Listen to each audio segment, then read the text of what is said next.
Buenas noches, mis hermanos y amigos, es un gusto saludarlos. Yo soy el pastor Dixon Klinger. Quiero darle la bienvenida a nuestra transmisión en vivo de hoy miércoles. Los miércoles estamos estudiando el libro de Apocalipsis y ya hemos entrado a la segunda parte del libro de Apocalipsis, que es del capítulo 12 hasta el capítulo 22. Así que le damos gracias por estar con nosotros. Si no ha visto las otras predicaciones, pues se puede meter a nuestras páginas, a nuestras redes sociales, y va a encontrar cada una de las predicaciones. Así que yo le animo para que se quede con nosotros, traiga lápiz y papel para que pueda tomar nota y no se vaya, porque en unos momentos comenzamos. Dios nos bendiga.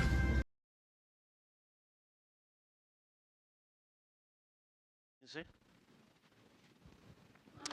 Puede indicar con un amén cuando lo haya localizado. Si no tiene una escritura,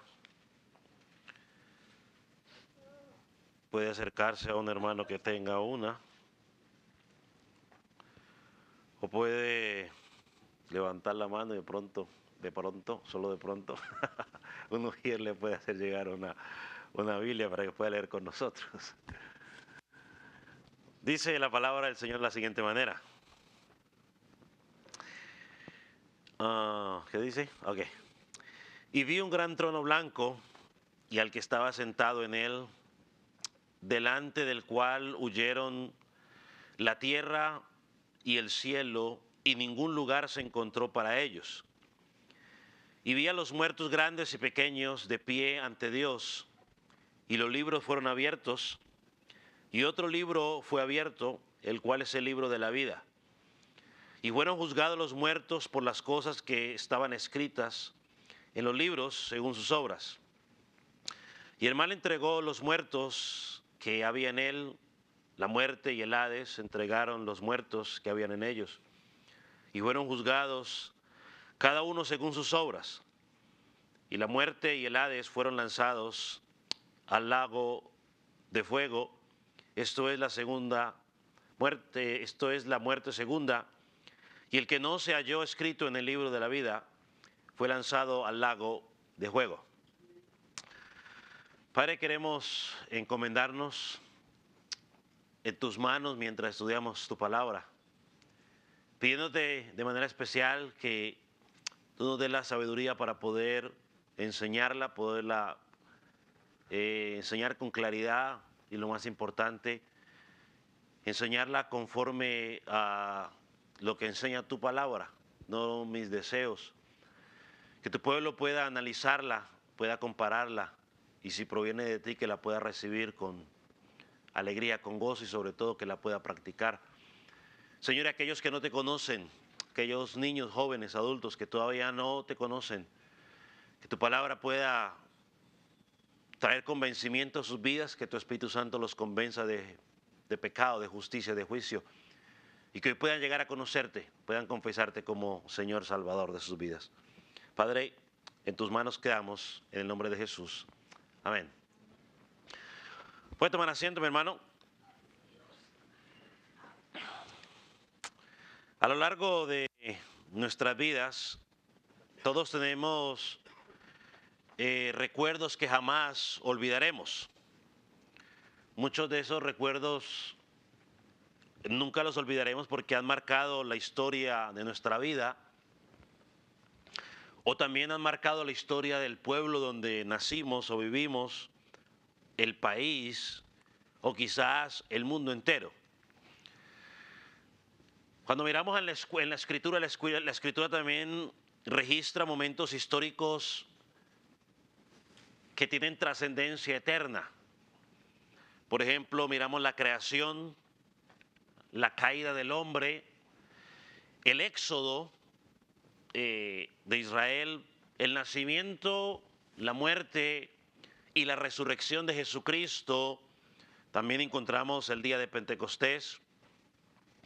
Todos estos eventos forman parte del plan soberano de Dios en cuanto a la redención. Pero también hay un momento especial que la Biblia registra, y es el regreso de nuestro Señor Jesucristo. La Biblia en 2 de Corintios capítulo 5, versículo 5, no tiene que buscarlo, solo voy a hacer referencia, se refiere allí como el día del Señor. 2 de Pedro capítulo 3, versículo 7 y versículo 10, se refiere a ese día como el día del juicio y la condenación para muchos. Cuando vamos a Hechos, capítulo 2, versículo 20, uno tiene que buscarlo, se nos dice allí que es un día de gloria que se manifestará para los que han creído. Mire, juicio y condenación para muchos, para los que no han creído, pero ese día también será un día de gloria para aquellos que sí han creído. Los profetas lo llaman el gran día y temible, el día de la ira del Señor, el día de la venganza del Señor. Eso lo puede encontrar usted en Malaquías, capítulo 4, versículo 5. Lo puede encontrar en Isaías 34, Joel, capítulo 2, versículo 1, Apocalipsis, capítulo 6, que ya estudiamos.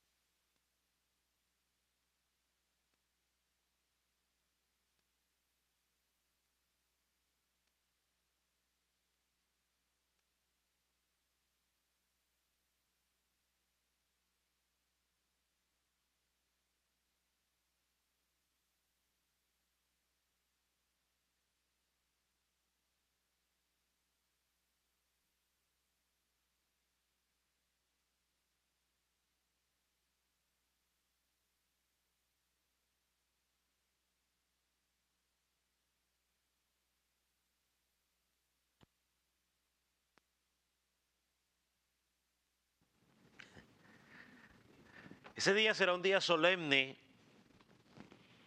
que marcará la culminación de la historia humana, así como usted y yo la conocemos, y también llegará la consumación del plan divino de Dios. Como ya mencionamos aquí en este capítulo, el apóstol Juan nos habla de este periodo de 1000 años que hemos hablado que representa de forma simbólica el tiempo que transcurre entre la primera y segunda venida del Señor Jesucristo. Estos 1000 años comienzan con la victoria del Señor Jesucristo cuando vino por primera vez, entró a la casa del hombre fuerte para atarlo, evitando de que él pudiera seguir engañando a las naciones y el evangelio pudiera ser predicado a todas las naciones. Ahora llegamos aquí a esta última parte donde se le muestra una visión al apóstol Juan del juicio final. Y esta visión no es con el propósito de generar temor o de que los creyentes se puedan burlar de los incrédulos, sino que todo lo contrario, es para fortalecer la fe de los creyentes, es para recordar nuestra identidad en Jesucristo, que hemos sido un pueblo que ha sido salvado por la gracia de Dios, que nos identifica como sacerdotes, que somos llamados a perseverar, a mantener la pureza dentro de la iglesia del Señor Jesucristo, que nos recuerda que vivimos en este mundo como peregrinos, que debemos que correr con paciencia la carrera del Señor, cristiana, y que al mismo tiempo tenemos que proclamar la palabra de Dios para que más personas puedan encontrar salvación. Hoy vamos a mirar 3 cosas en estos versículos que acabamos de leer. Vamos a mirar la descripción del trono, vamos a mirar la descripción de los llamados al juicio y la descripción de la sentencia divina. Pensemos en el primer punto, la descripción del trono, y lea conmigo una vez más el versículo 11. Y vi un gran trono blanco y al que estaba sentado en él, delante del cual huyeron la tierra y el cielo, y ningún lugar se encontró para ellos. El apóstol empieza una vez más con lo que hemos hablado durante todo el estudio de este libro, y vi, lo cual nos indica que es una visión más que le está teniendo. La visión comienza hablando de un trono, pero no es cualquier trono, no lo identifica aquí como el gran trono, un trono lleno de qué, de majestad, un trono lleno de poder. Y como he venido diciendo, no necesariamente es un trono, porque Dios no es, Dios es espíritu, sino que nos está hablando de qué, de su autoridad, de su poder y su dominio. Y es tan impresionante, o quizás más impresionante, como cuando lo describió en el capítulo 4. En el capítulo 4, cuando se describía ese trono, hablaba de qué, de relámpagos, de un arco iris alrededor del trono y un mar de cristal delante de él. Lo cual refleja qué, la santidad y la gloria de Dios, que son descritos a través del profeta Daniel y el profeta Isaías. En Daniel capítulo 7, no lo vamos a leer, pero en su estudio usted lo puede leer, pero Daniel capítulo 7, el profeta vio el trono y lo describe allí como del anciano de días, y dice que de ahí salía fuego ardiente y que delante de ese trono corría un río de fuego, mostrando así que la majestad y la pureza de nuestro Dios. En Isaías, en el capítulo 6, el profeta vio un trono alto y sublime, igual, lo cual nos describe la grandeza y la soberanía de Dios sobre toda su creación. Juan aquí nos dice que vio un gran trono y dice blanco. Ahora, ese color pues no es casualidad. El blanco simboliza ¿qué? Santidad, pureza. Entonces, así como los vencedores en Cristo recibimos a través de la fe y la perseverancia, ¿no? Esas vestiduras blancas, ¿no? Aquí se nos describe ese trono como algo blanco, algo santo, justo, perfecto, que es la identidad del Dios que servimos. Aquí nos hacemos una pregunta, porque si hay un trono, va a haber un juicio. ¿Quién va a juzgar? La pregunta que tenemos que hacernos. ¿Quién va a juzgar a todos los hombres? Bueno, la Escritura nos enseña que el Hijo de Dios, Jesucristo, Él se sentará en el trono para juzgar. Vaya conmigo a Juan capítulo 5, versículo 22, para que leamos lo que dice la Escritura. Para que miremos la base bíblica allí. Juan capítulo 5, versículo 22. ¿Lo tiene? Miren lo que dice. Porque el Padre a nadie juzga, sino que todo el juicio dio al Hijo. ¿Está viendo quién? Al Señor Jesucristo. Si usted sigue leyendo el versículo 27, mire lo que dice. Y también le dio autoridad de hacer juicio, por cuanto es el Hijo del Hombre. Entonces Jesús tiene todo el derecho de juzgar, porque además de ser Dios, vivió como un hombre perfecto. Nadie podrá decirle a Jesús, tú no sabes lo que es vivir en este mundo. Cuando Jesús no está pasando por alguna situación difícil y alguien le viene a dar palabras de ánimo, a veces la gente dice, es que usted no entiende porque usted no está pasando por esta situación, o usted nunca ha pasado por esta situación. Bueno, a Jesús nadie le va a poder decir eso, porque Él vivió en esta tierra de la misma manera como usted y yo vivimos. Pasó por las mismas circunstancias que usted y yo vivimos, por el mismo trauma del nacimiento, por la niñez, por la adolescencia, por la preadolescencia, la adolescencia. O sea que nadie le puede decir, tú no sabes lo que es vivir en este mundo. La Biblia dice que Él vivió igual como usted y yo. La única diferencia es que Él nunca pecó, en Él no se halló pecado. Él es perfecto. Entonces Él juzgará con justicia y conocimiento total de la raza humana. Yo no puedo juzgar con justicia, usted tampoco puede juzgar con justicia, pero Él sí.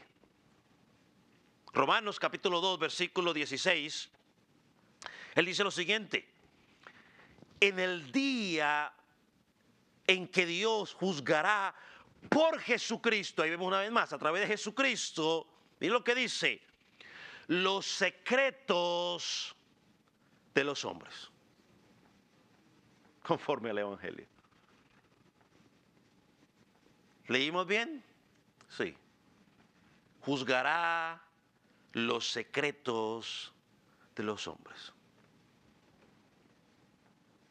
El apóstol Pablo también enseña que el juicio será ejecutado por Jesucristo, incluso sobre los pensamientos y las intenciones más ocultas de tu corazón y de mi corazón. Aquello que tú y yo nunca hemos compartido con nadie,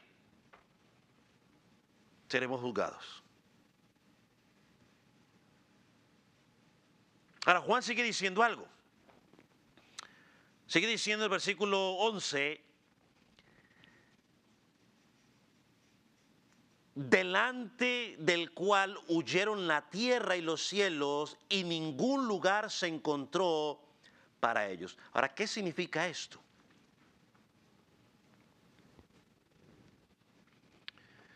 Que ante la presencia de Dios,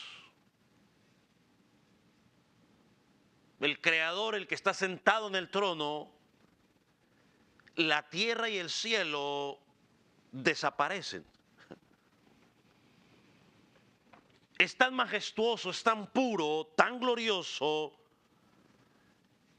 que la creación actual, que está marcada por el pecado, por la corrupción, no puede mantenerse delante de él. La tierra, como la conocemos tú y yo, no son dignos de estar delante de la presencia de un Dios 3 veces santo. Por eso en el capítulo 21 hablaremos de cielo nuevo y tierra nueva. Por eso el cristiano no nos aferramos a lo que hay ahora, porque esto será destruido. Esa reacción de asombro que vemos aquí, ¿no? Porque dice, en ningún lugar se encontró para ellos. Esa reacción de asombro y temor es la misma que experimentaron hombres de Dios en el pasado cuando vieron la majestad de Dios y vieron su vida pecaminosa. Voy a darle un ejemplo en el Antiguo Testamento y uno en el Nuevo Testamento que son muy conocidos. El profeta Isaías, por ejemplo, al contemplar la gloria de Dios sentado en su trono, mire lo que dijo en Isaías capítulo 6, versículo 5, y ese es un pasaje muy conocido, dice, ay de mí que soy muerto, porque soy hombre inmundo de labios. No era que Isaías hablara malas palabras, lo que está diciendo es, soy un pecador. Y dice, y han visto mis ojos al Rey, Jehová de los ejércitos.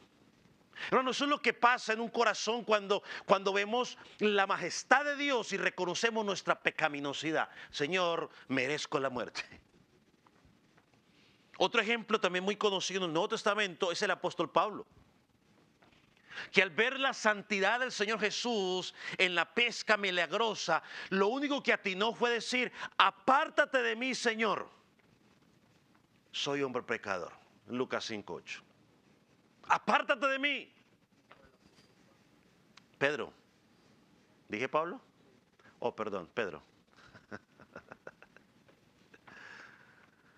El apóstol Pedro dijo, Señor, apártate de mí, Señor, soy hombre pecador. Entonces esta frase que miramos aquí en Apocalipsis, hermano, nos recuerda que no hay nada impuro o corrupto que pueda mantenerse delante de Dios. Su presencia revela toda la verdad. Pero esta expresión también nos enseña algo más. El día del juicio, cuando Jesucristo venga en gloria, no habrá nadie que pueda esconderse de Dios. No hay nadie. Toda excusa que hoy podemos decir, todo lugar en el cual nos podríamos esconder hoy, desaparecerá. No habrá montaña, no habrá isla, no habrá lugar donde el pecador pueda refugiarse frente al juicio de Dios. El Salmo 139 nos recuerda eso. ¿A dónde huiré de tu presencia? ¿A dónde me podré esconder? Capítulo 16 de Apocalipsis se nos dice que toda isla huyó y los montes no fueron hallados. En el capítulo 6, cuando también lo estudiamos, vimos a los hombres que clamaban a las rocas: escóndeme, trágame. No quiero enfrentarme a la ira del Cordero, pero ese día nadie podrá ocultarse. Ese día todo el mundo estará en pie delante de Dios y completamente expuesto ante la santidad y la justicia de Dios, donde no podrá esconder absolutamente nada. Eso es lo que Juan está viendo aquí. Un día glorioso, un día santo, un día justo.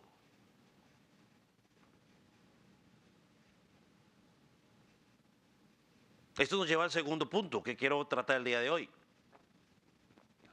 Y es la descripción de los llamados al juicio. La descripción de los llamados al juicio en los versículos 12 y versículo 13. Leo para ustedes. Y vi a los muertos grandes y pequeños de pie ante Dios, y los libros fueron abiertos, y otros libros fueron abiertos, y otro libro fue abierto, el cual es el libro de la vida, y fueron juzgados los muertos por las cosas que estaban escritas en los libros según sus obras. Y el mal entregó los muertos que había en él, y la muerte y el Hades entregaron los muertos que habían en ellos, y fueron juzgados cada uno según sus obras. El apóstol ahora ve a aquellos que han sido llamados a presentarse delante del trono blanco para el juicio final. Y lo primero que nos dice es: vi a los muertos, grandes y pequeños, de pie ante Dios. La pregunta es: ¿quiénes son estos muertos? Yo creo que estos muertos representan todos los seres humanos que han vivido desde el principio. Grandes, pequeños, hombres, mujeres, jóvenes, ancianos, ricos, pobres, todos. Toda la humanidad estará delante de la presencia de Dios. Dijo un comentarista: ningún descendiente de Adán y Eva faltará. Esta será la última palabra de Dios acerca del destino eterno de cada alma que haya vivido. Es una verdad que vamos a encontrar a lo largo de toda la Escritura. La Escritura claramente nos enseña que todos los hombres serán resucitados para compadecer ante Dios en el día del juicio. No lo quiero abrumar con tantos versículos, pero quiero darle al menos unos que son los primordiales para sostener lo que acabo de decir. El primero de ellos es Daniel capítulo 12, versículo 2.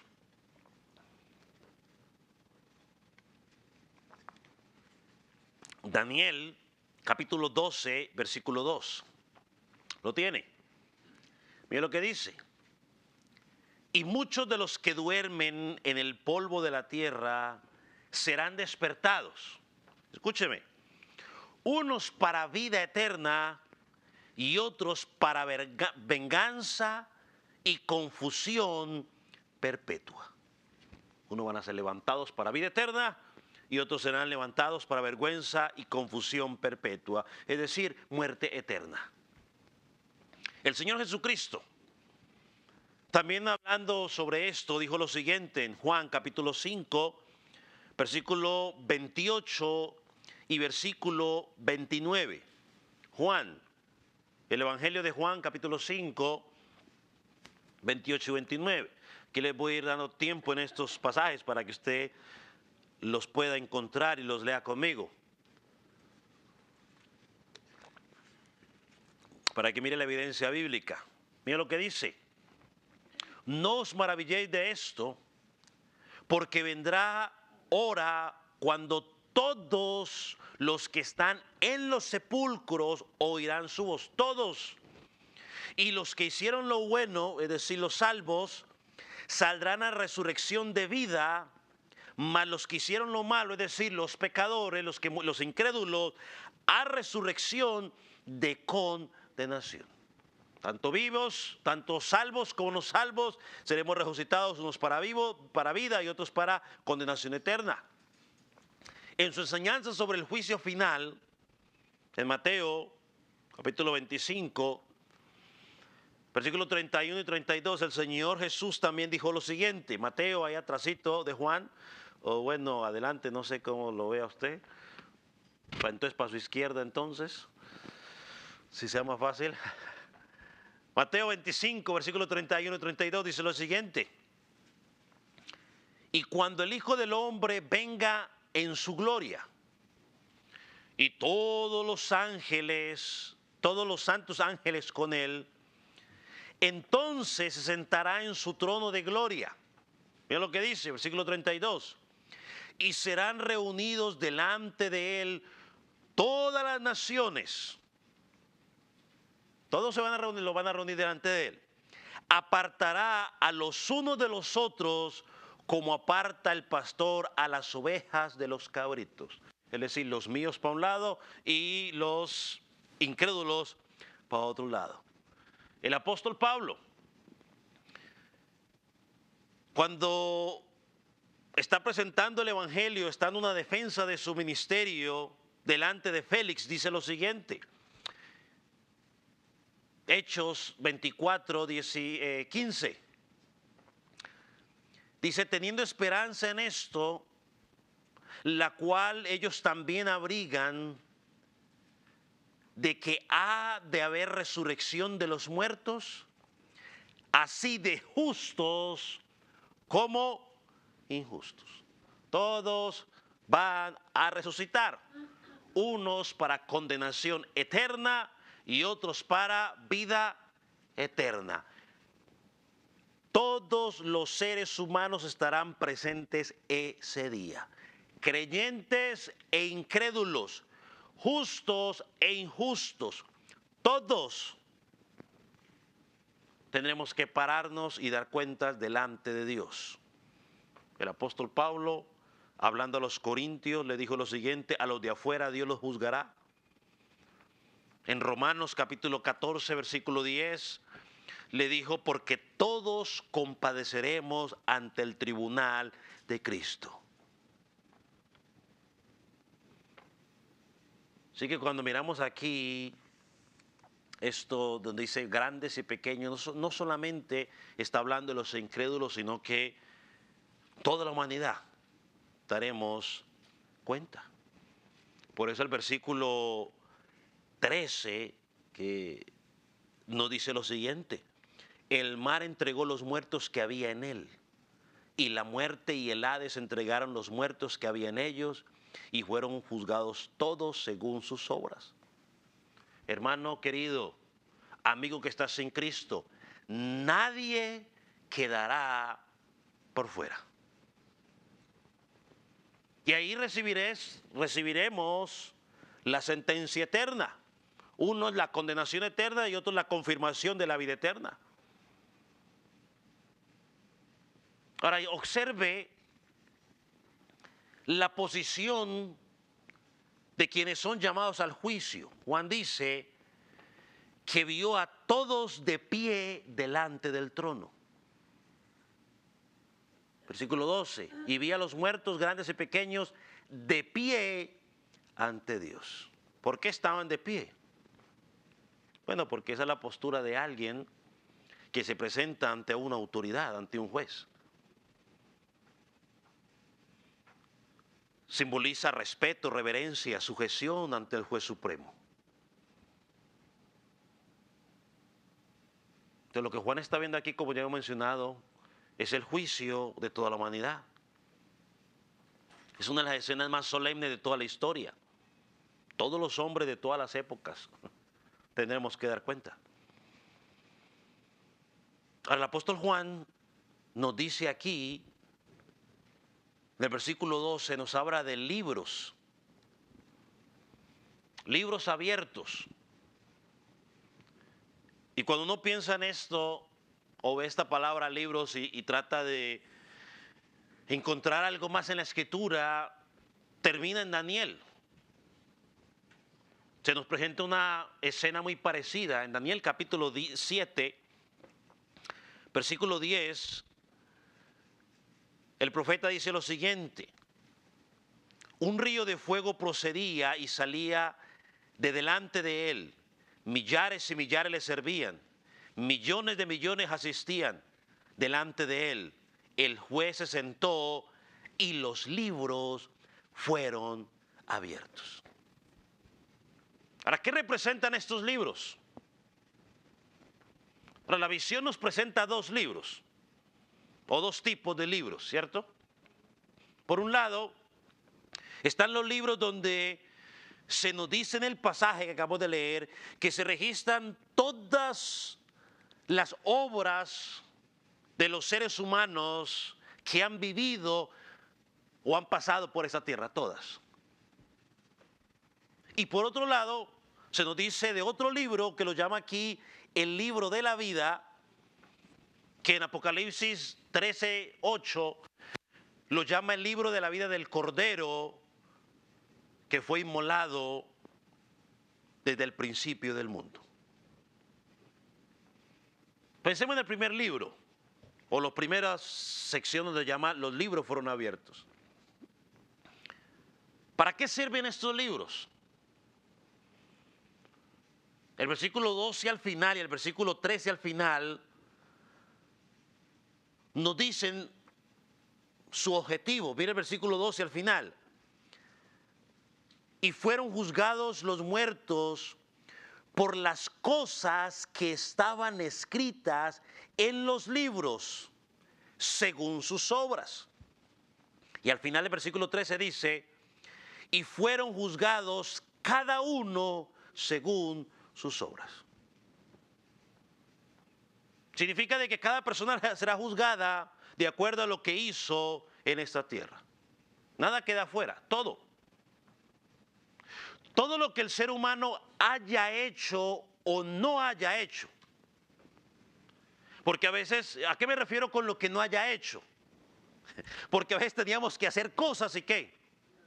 Y no la hicimos.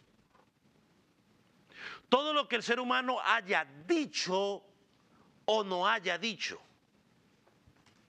Y lo mencionamos hace un rato, incluso lo hayamos pensado, todo será tomado en cuenta. Tendremos que dar cuenta. De esa manera queda manifiesta la justicia perfecta de Dios. No es algo injusto, no es algo arbitrario.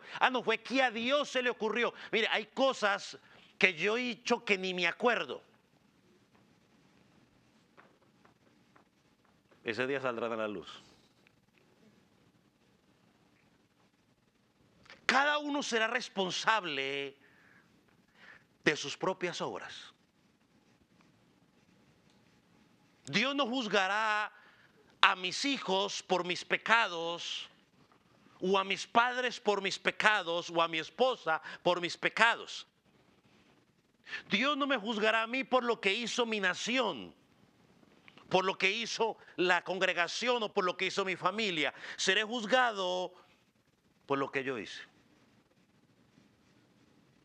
Nosotros tenemos la tendencia siempre a decir, pero lo que pasa es que fue Eva, la mujer que me diste. Excusarnos en los demás, ese día no podremos excusarnos delante de nadie. Cada ser humano compadecerá individualmente ante el trono de Dios para rendir cuentas de su propia vida. O sea que es un buen momento para que comencemos a practicar desde ahora.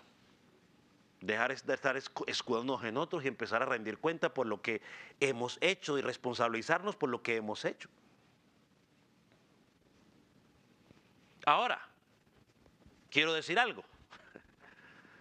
Yo no quiero que nadie esté pensando aquí que Dios tiene una librería gigante allá. O alguien cree que Dios tiene una librería gigante allá. No. No se trata de libros físicos.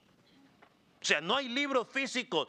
¿Qué es lo que nos está presentando aquí el apóstol con esto para que nosotros lo entendamos? Es una representación de una realidad espiritual. Lo que nos está diciendo, mis hermanos, es que esos libros simbolizan el conocimiento perfecto y total de Dios de todas las cosas. Si Dios tiene que ir a un librero para mirar a ver el reporte de Dixon Klinger de 1990, hermano, dejó de ser Dios.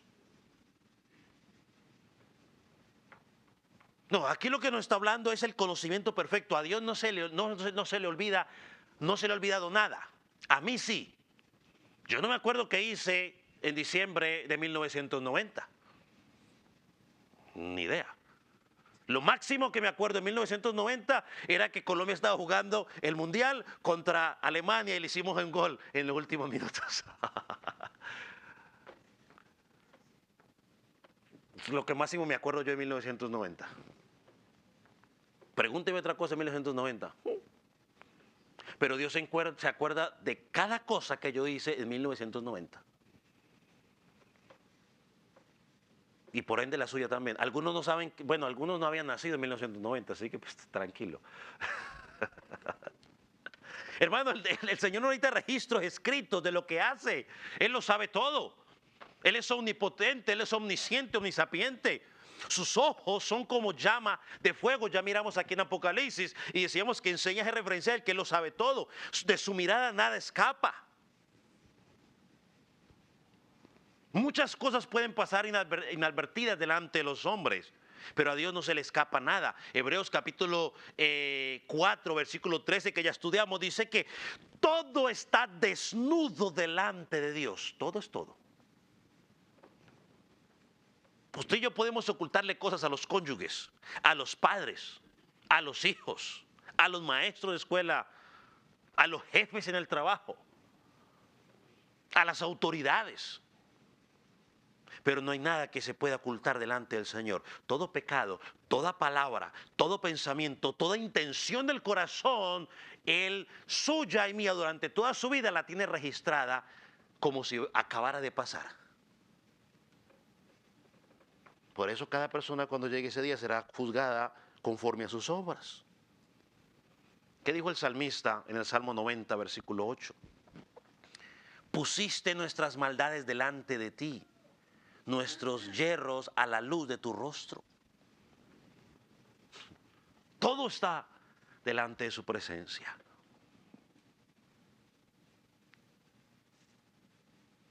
Y Dios juzgará a cada ser humano conforme a lo que ha hecho, escuche, sin error y sin injusticia.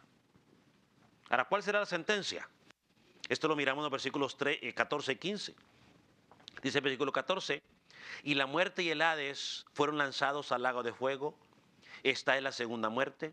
Y el que no se halló escrito en el libro de la vida fue lanzado al lago de fuego. Además de, ya miramos algunos de los enemigos que tenemos, el Hijo de Dios que nos presenta Apocalipsis, Babilonia, la bestia, el falso profeta, Satanás. La Biblia nos muestra un enemigo más y es la muerte. Este enemigo alcanza a todos los seres humanos sin excepción. Bueno, solamente hay 2 excepciones hasta ahora. Nadie ha podido librarse de él, ni por muy rico que haya sido, ni por muy sabio que haya sido. Todos han enfrentado la muerte. Es más, Hebreos 9:27 dice que está estipulado que los hombres mueran una vez. Van a morir. Excepción Enoc y ¿quién es el otro? Elías. Pues los hombres nacemos en este mundo dominado por Babilonia. Somos engañados muchas veces por la falsa religión, por la influencia de Satanás. La gracia de Jesucristo, al menos a los que estamos en Cristo, podemos decir que nos liberó por medio del Evangelio de esa consecuencia del pecado. Pero aún queda ese enemigo por vencer y es la muerte. Si Cristo no viene, en algún momento yo me voy a morir. Si Cristo no viene, en algún momento usted se va a morir. No necesita tener muchos años de edad. Lo único que necesita es estar vivo. Es el único requisito para morirse, que usted esté vivo. Pero ese enemigo, la Escritura nos ha dicho, y lo hemos mirado aquí a lo largo de Apocalipsis, también ha sido vencido. Su consumación llegará cuando Jesucristo regrese por segunda vez. Pero aquí dice el versículo 14, y la muerte y el Hades fueron lanzados al lago de fuego. Estas dos frases nos muestran que Dios mismo destruye la muerte. Hades, yo creo que usted lo puede entender, lo debemos entender, ¿no? Como lo que significa la tumba o el sepulcro, el lugar donde ponen a los muertos. Ambos son arrojados al lago de fuego, es decir, van a ser eliminados. Ya no habrá más necesidad, no, de ello. Mire cómo lo explicó el apóstol Pablo en 1 Corintios capítulo 15. Vamos a leer el versículo 22 al versículo 26. 1 Corintios capítulo 15.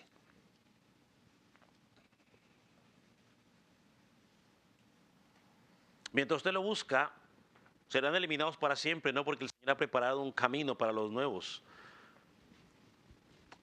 para su pueblo, ¿no? Los cielos nuevos y tierra nueva, donde allí ya no va a haber más muerte.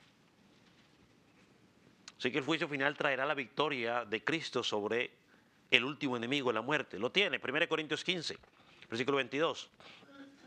Dice, porque así como en Adán todos mueren, también en Cristo todos serán vivificados. Pero cada uno en su debido orden.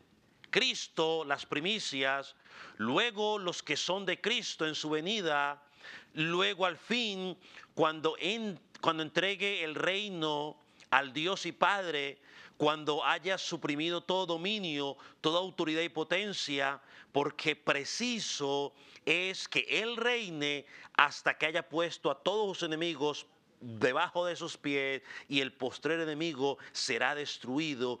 Es la muerte.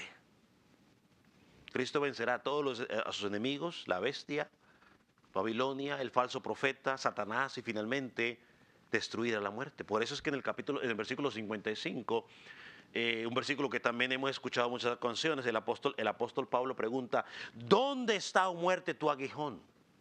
¿Dónde, oh sepulcro, tu victoria?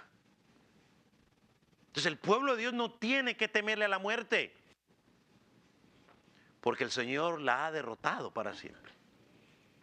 Hombre, nosotros pues queremos todavía vivir aquí porque hay muchas que queremos compartir, pero sabemos que si morimos, diría el apóstol Pablo, es que muchísimo mejor. Y también es ganancia, ¿no? Él dijo, para mí el vivir es Cristo y el morir es ganancia.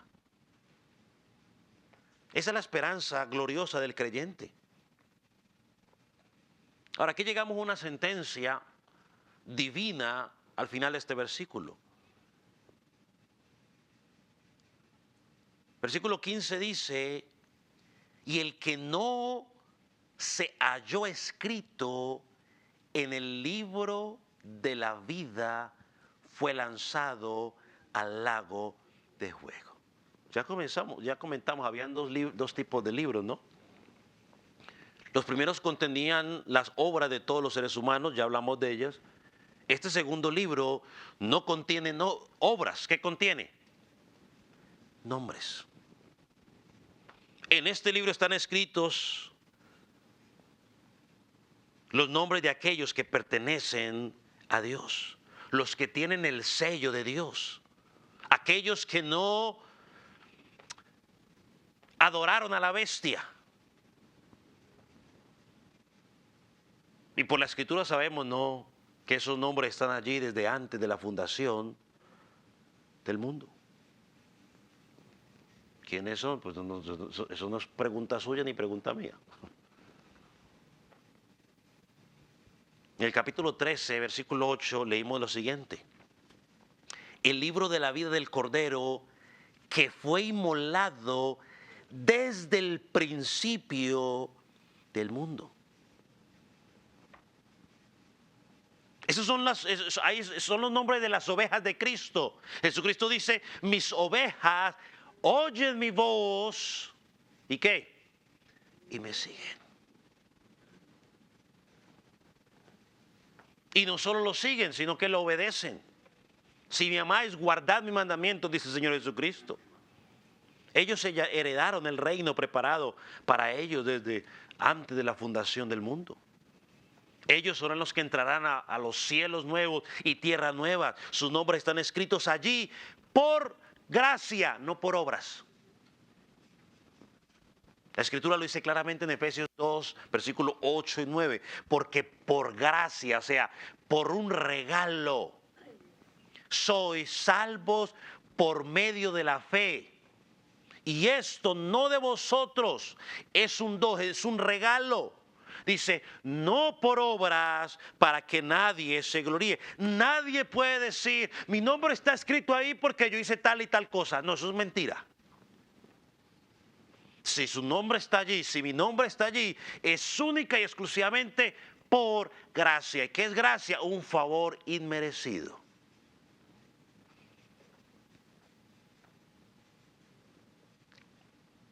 Pero el versículo nos dice algo, o sea, ¿qué ocurre con los que no están escritos en el libro de la vida?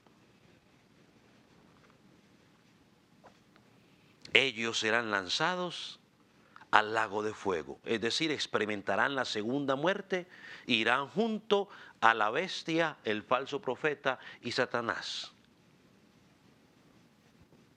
Alguien dirá, pastor, pero es que eso no es justo, porque los creyentes también pecaron. ¿Por qué ellos escaparán de ese castigo? La respuesta es muy fácil. La respuesta es gloriosa. Porque aunque los creyentes también pecamos, los creyentes fuimos juzgados en Cristo en la cruz del Calvario.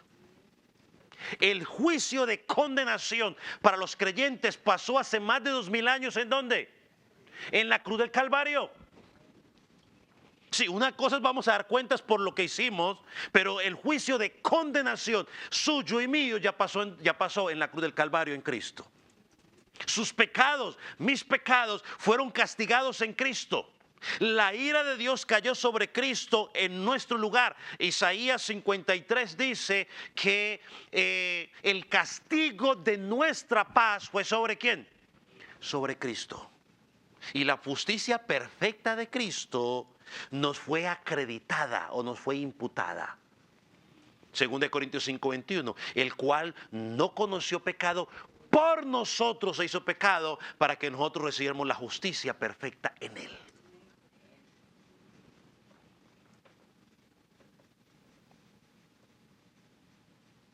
Por eso el apóstol Pablo llegó a la siguiente conclusión en Romanos capítulo 8, versículo 1, que es una conclusión gloriosa.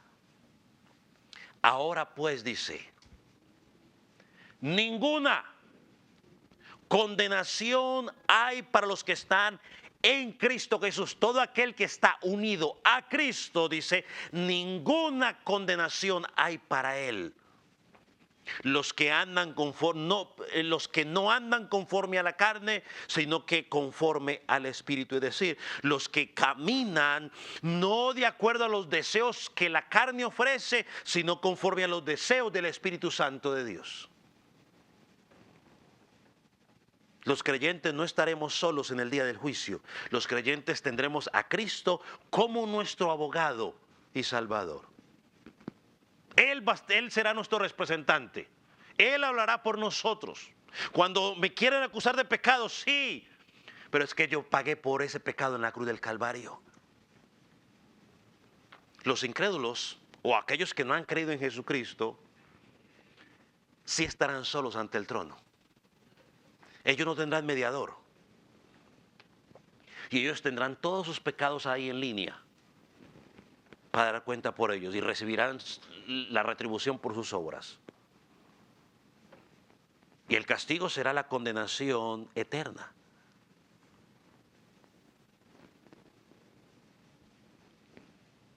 Y yo lo estudiamos a lo largo de Apocalipsis. A lo largo de Apocalipsis vemos que Dios ha sido paciente o es paciente con los que no han creído.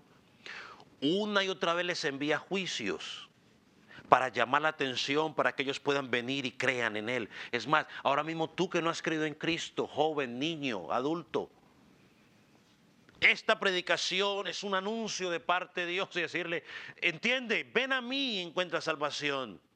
Pero ¿qué hemos visto que nos dice Apocalipsis que hace la gente cuando les presenta el Evangelio? Bueno, Apocalipsis 9:21 dice, y no se arrepintieron de sus homicidios, ni de sus hechicerías, ni de su fornicación, ni de sus hurtos. Apocalipsis 16:11. Y blasfemaron contra el Dios del cielo por sus obras y por sus úlceras, y no se arrepintieron de sus obras. ¿Qué es lo que hace la gente cuando hay una crisis? En lugar de decir, uy, ¿dónde está Dios? Quiero acercarme a Dios. Si Dios fuera amor, eso no pasaría. Oh, ¿dónde estaba Dios? El septiembre 11, cuando las torres estaban cayendo. Oh, ¿dónde está Dios cuando pasó tal inundación en tal lado? ¿Dónde está Dios cuando pasó tal terremoto en tal lado? ¿Dónde está Dios? Si Dios fuera verdad, Dios evitaría todo esto. Si Dios existiera, no morirían tantos niños, no hubiera tanta muerte.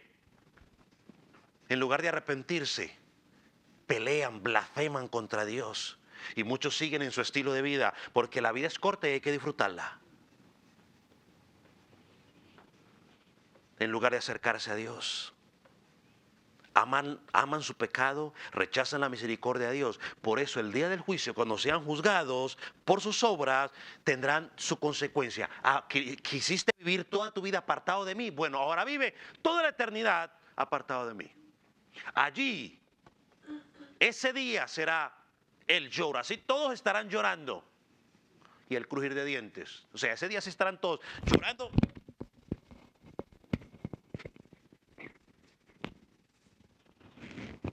Ese día estarán todos llorando y enojados, porque luego se enojan contra Dios. Pero ¿será qué? Demasiado tarde.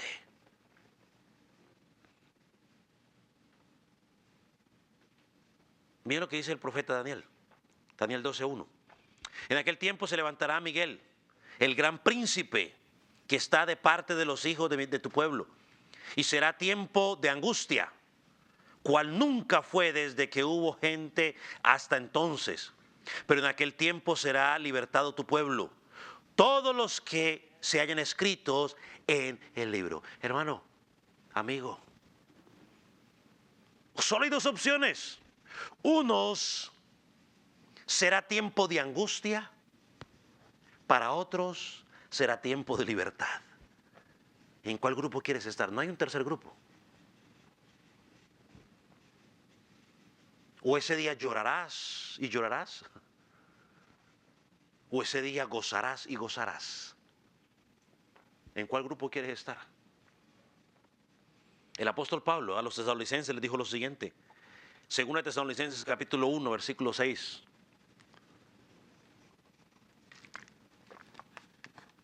En adelante. Dice, porque es justo delante de Dios pagar con tribulación a los que os atribulan. Y a vosotros que sois atribulados, daros reposo con nosotros, cuando se manifiesta el Señor Jesús desde el cielo con los ángeles de su poder, en llama de fuego, para dar retribución a los que no conocieron a Dios, ni obedecen el Evangelio de nuestro Señor Jesucristo, los cuales sufrirán pena de eterna perdición, excluidos de la presencia del Señor y de la gloria de su poder. Así será el juicio final. Todos compadeceremos ante el trono de Dios. Hebreos 9:27 lo dice, porque está establecido que los hombres que mueran una sola vez y después el juicio. Los creyentes serán juzgados conforme a la obra perfecta de Cristo, heredarán la vida eterna, mientras que los incrédulos serán juzgados conforme a todas sus obras y serán lanzados al lago de fuego. Solo hay dos opciones. No hay una tercera, no hay una cuarta, dos opciones.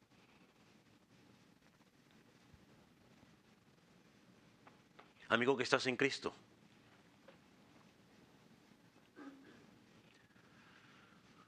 aunque tú decidas voluntariamente ignorar que va a haber un juicio final, de todas maneras va a pasar.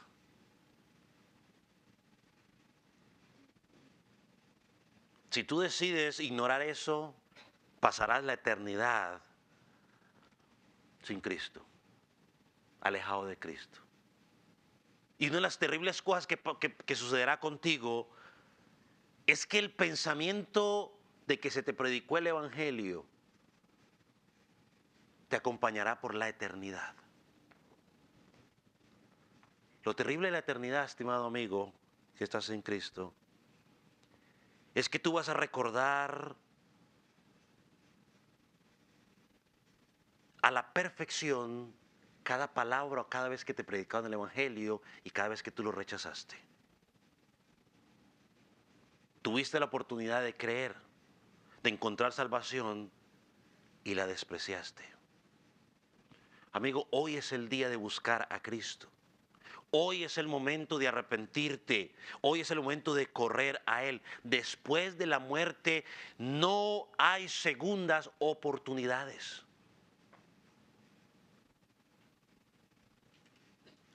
Eso lo presenta la televisión para motivar a la gente. No hay segundas oportunidades. Una vez que tú mueres, se te acabaron las oportunidades. Morir sin Cristo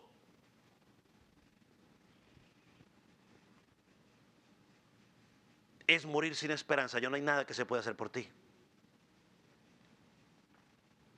La Escritura dice, el apóstol Pablo dice en Hechos 17, Dios manda a todos los hombres en todo lugar que se arrepientan, porque ha establecido un día en el cual juzgará al mundo con justicia por medio de Jesucristo. El Señor Jesucristo, estimado amigo, dijo en Mateo 16, 24 y 26, si alguno quiere venir en pos de mí, niéguese a sí mismo, tome su cruz y sígame. Y Él añade, porque el que quiere salvar su vida, la perderá. Pero el que pierda su vida por causa de Cristo, la hallará. ¿De qué te sirve ganar el mundo entero si no tienes a Cristo? El Cristo que estás rechazando hoy, mañana se convertirá en tu juez. Aprovecha que estamos en el tiempo de la gracia y recibe esa gracia, ese perdón, esa salvación que solamente encontrarás en Jesucristo. Es la única forma de poder escapar del veredicto de condenación en el juicio final. Hay una historia que cuentan sobre aquellos que experimentaron los incendios. Dice que cuando ellos veían que los incendios venían hacia ellos, que no podían ni siquiera escapar con los caballos rápidos, lo que atinaron o lo único que pudieron hacer fue empezar a quemar a su alrededor lo que estaba sobre ellos. Entonces quemaban lo que estaba a su alrededor y luego lo apagaban. Entonces cuando venía el fuego ya no podía quemar donde se había quemado. Pasaba y no les hacía nada. Estimado amigo, la cruz de Cristo recibió el fuego de la ira de Dios sobre él. Si te refugias en Cristo, en su cruz, si te colocas en él, en su terreno, serás salvo, permanecerás en Cristo y el día del juicio saldrás bien librada. Amigo, refúgiate en Cristo. No hay otro lugar a donde ir. Los apóstoles dijeron, Señor Jesús, ¿a dónde más podremos ir si solo tú tienes palabra de vida eterna? Amigo, solamente en Cristo hay salvación, solamente en Él. No hay otro lugar.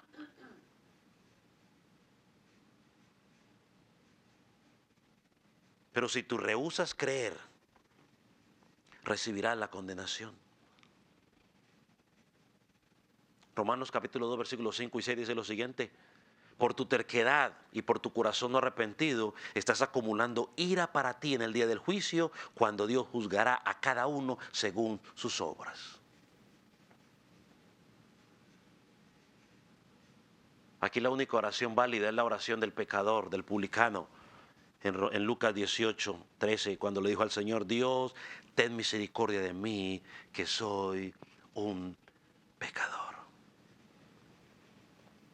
amigo, ven a Cristo.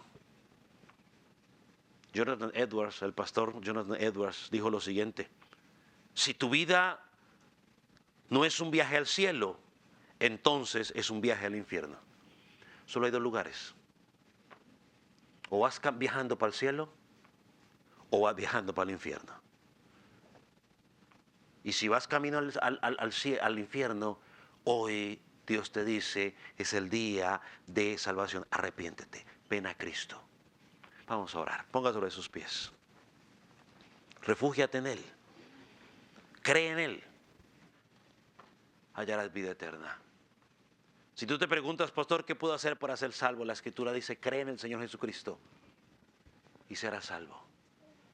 Creer significa de que ahora tú reconoces que lo que Cristo dice en su palabra es verdad y que vas a hacer de la palabra el modelo de vida por el cual tú vas a vivir. Creer significa de que te arrepientes de la vida que has llegado hasta ahora y vas a dar una media vuelta y vas a cambiar de dirección. Ahora vas a caminar obedeciendo lo que Cristo pone en su palabra. Padre, yo te doy gracias por la oportunidad de estudiar tu palabra. Señor, gracias porque aunque nos presenta lo difícil que será el juicio, Señor, también vemos la gracia tuya, la buena noticia de que si estamos en Cristo, Señor, ese día del juicio será gozo y alegría para los que están en ti. Señor, yo oro por aquellos que están en ti para que cada día tu palabra nos afirme, que cada día estas verdades nos motiven a seguir manteniéndonos firmes y sobre todo a seguir predicando tu palabra. Porque hay muchos que no han creído, que deben creer. Oramos, oh Dios, para que como iglesia podamos seguir predicando tu palabra. Oramos por aquellos que no te conocen, para que tu Espíritu Santo los siga convenciendo y puedan encontrar vida eterna en ti.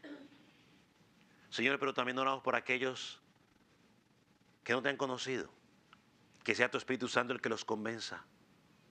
Que sea tu Espíritu Santo el que hoy les haya mostrado por medio de tu palabra la necesidad de un Salvador, que han pecado contra ti y que siguen en la dureza de su corazón, siguen amontonando ira sobre sus cabezas para el día del juicio. Convéncelos hoy de pecado, de justicia y de juicio. Señor, y como enseña tu palabra, que hoy pueda haber fiesta en los cielos porque un pecador se ha arrepentido. Padre, gracias. Padre, tu palabra ha sido expresada. Señor, que el que tenga oídos para oír, que oiga lo que tú has dicho a la iglesia. En el nombre de Jesús. Amén. Amén. Puede tomar asiento.